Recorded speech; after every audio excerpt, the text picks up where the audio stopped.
The area around Lake Siljan has been called the heart of Sweden. Looking out over this view, it's easy to see why.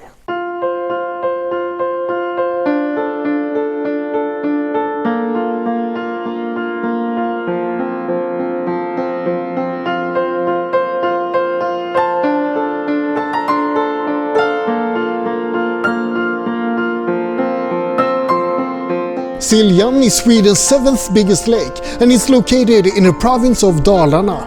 The oldest mention of Dalarna is from the year 1177. Back then it was described as a pagan land governed by the king of the Swedes. Not too dissimilar from today, in other words. The southern part of the province was industrialized early on, with lots of iron and copper being mined there. That area became very important for Sweden and very rich and powerful as well. Lake Siljan lies a bit north of those areas and it wasn't populated as early on. That means that the towns up here are a bit smaller and a bit more quaint. The area around Siljan is often called typical Swedish.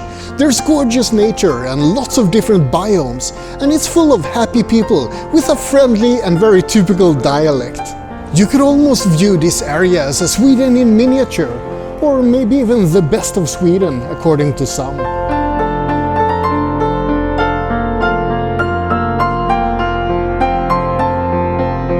Lake Siljan is located 300 kilometers from Stockholm, close to the town of Borlänge.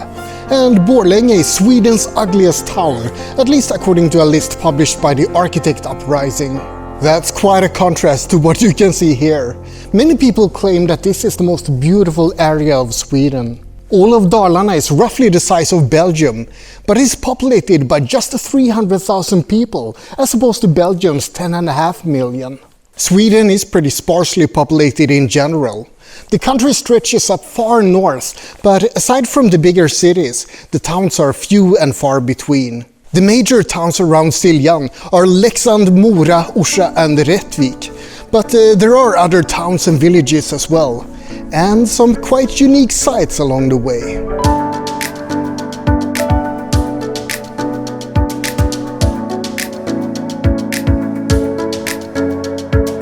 The town of Leksand is quite lovely, and it lies at the southern shore of Lake Siljan.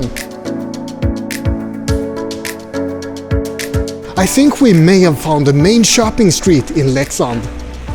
Many people come to this area for skiing and for experiencing nature, but there's one thing in particular that Leksand is famous for.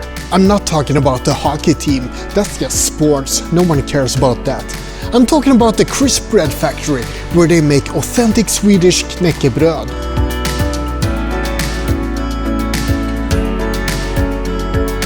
Knäckebröd is a hard Swedish rye bread that people started to bake in the 1500s. Traditionally, the bread is round with a hole in the middle, and that's so it could be hung up, so rats couldn't get to it. As long as you keep it dry, knäckebröd lasts for a very long time, which makes it perfect for the cold Swedish winters. A poll was made among Swedes living abroad to see what they most missed about Sweden, and the most common answer was knäckebröd.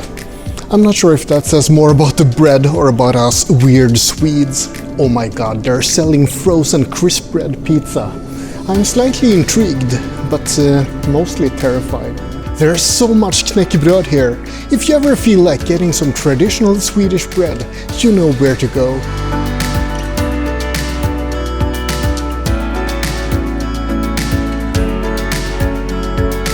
Rättvik is a town on the eastern shore of Siljan and is famous for traditional folk music and vintage car festivals. And nature as well. Almost every place you visit up here attracts visitors that focus on nature. Many people consider this area one of the most beautiful in Sweden, especially in summer when there's a lot of midsummer celebrations. In summer there's also a lot of traditional live music here and a lot of folk music festivals.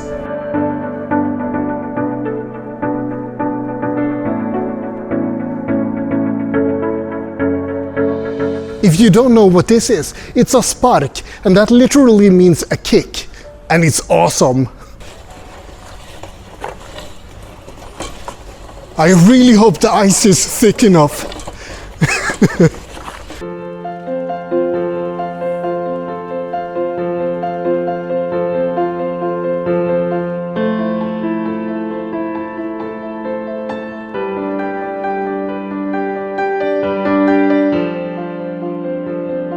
It's well worth taking a trip out on the lake.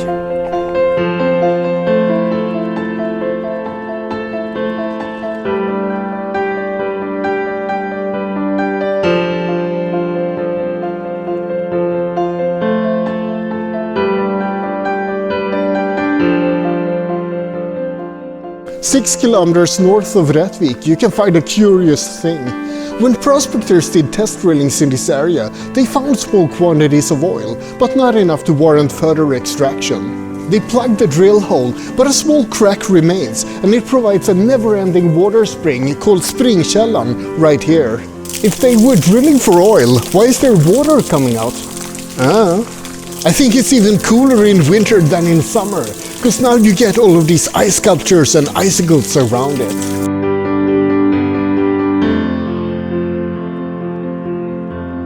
A little bit further up north we find a place called Dalhalla. It's a stage built inside an old limestone quarry. Concerts and events have taken place here every year since 1991. The name of the venue is a pun on Valhalla, the site of the Nordic gods. Since this is located in Dalarna, it's called Dalhalla instead. Really funny.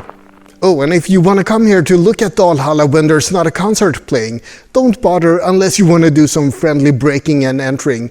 It's apparently completely fenced off.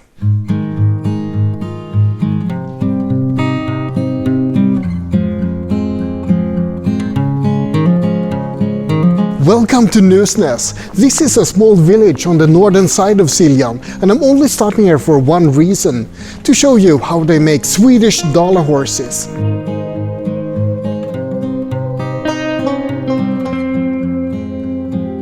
These horses are traditional Swedish dalahästar, one of the most popular souvenirs from Sweden. The English name is apparently Dalecarlian Horse. I've never heard of that before.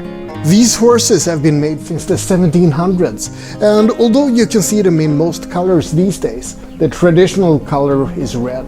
It looks like a slaughterhouse, but this is actually where they paint the horses. Coincidentally, there's a famous copper mine in Dalarna, in the nearby town of Falun.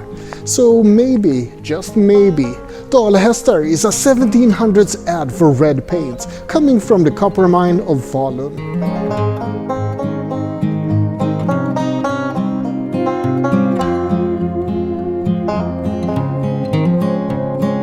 Gesundaberget is a mountain that's 514 meters tall. It's not that high, but it's well worth it to climb up here to get a look at the view.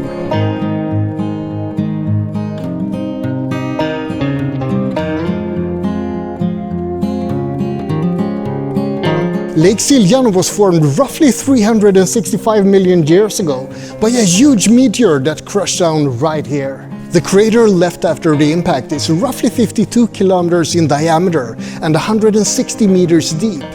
And that's actually the biggest meteor impact site in Europe.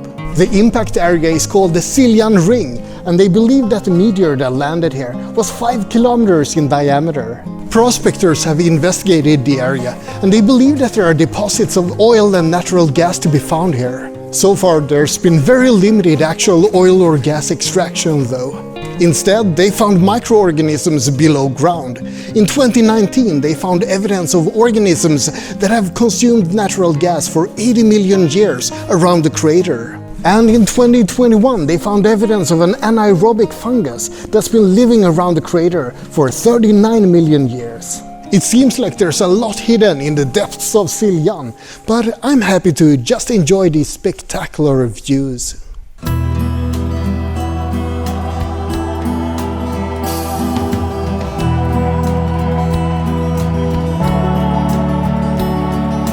I mentioned traditional folk music in Rättvik, but this place is possibly even more famous for it. This is Orsa, a small town just north of Siljan. This is a really small town, but they still have two churches right next to each other. What is this? The Bible Belt of Dalarna? This place is famous for street musicians and folk music, and bears. They actually have a predator zoo close by. I don't know about you, but I definitely want to check that out.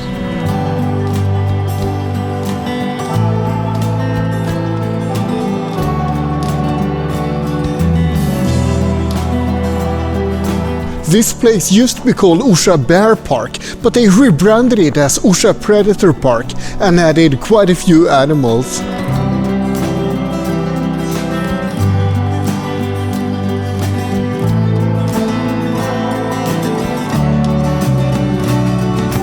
There are two canyons nearby Orsa, Helvetesfallet and Storstupet, also called Orsa's Grand Canyon. Helvetesfallet translates to Hell's Falls. I wonder how many people fell in here to give it that name. Or maybe it's just referring to the hellish noise here. There's a lot more water flowing in summer, but it's pretty magnificent even in winter. This is Storstupet, and a lot of timber was transported down this river back in the olden days. That bridge over the canyon is for Inlandsbanan, a 1,289 kilometer long train route stretching far up north. Inlandsbanan was built in the beginning of the 1900s and it's part of Sweden's historical heritage, so it's fitting that it passes through an impressive piece of scenery like this.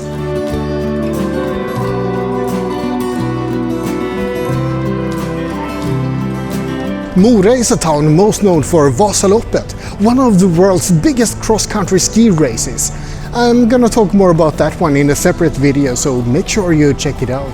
Things to do here include checking out the Vasaloppet Museum or having a look at the magnificent town church. The oldest parts of the church are from the 1200s, but the main shape is from 1480. The tower is from 1673, and I'd better not get that wrong, because it's actually written on the tower itself. On the Wikipedia page for the church, there's a whole section dedicated to just the church organ and its pipes, for some reason. I guess there are people even geekier than me regarding some things. I won't bore you with all of those details. You can also visit the Zorn Museum in Mora. Anders Zorn was an artist who was famous for painting, well, a lot of nude women. Anders Zorn has been praised and lauded, and he was a very talented artist. But for some reason, what most people know about him are the scantily clad women. Well, that's about it for my little trip around Lake Siljan, an area that could be called the heart of Sweden. I hope you enjoyed it. Like and subscribe, but most importantly, have a great day.